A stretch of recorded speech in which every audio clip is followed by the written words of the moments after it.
Upoznajmo se s funkcijom SUMIFS. Funkcija SUMIFS pomaže nam da na temelju jednog ili više kriterija zbrojimo vrijednosti iz određenog stupca u tablici. U ovom primjeru koristit ćemo samo jedan kriterij. Koji je naš cilj u ovom primjeru?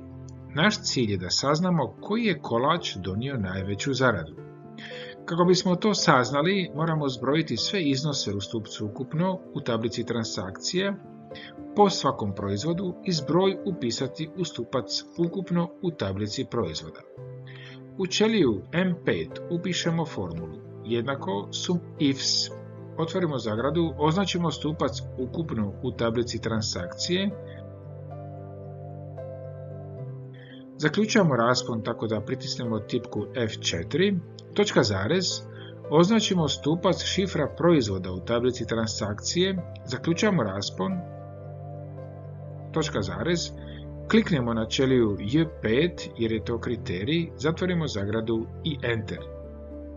Formulu kopiramo do dna tablice. Koji je kolač donio najveću zaradu?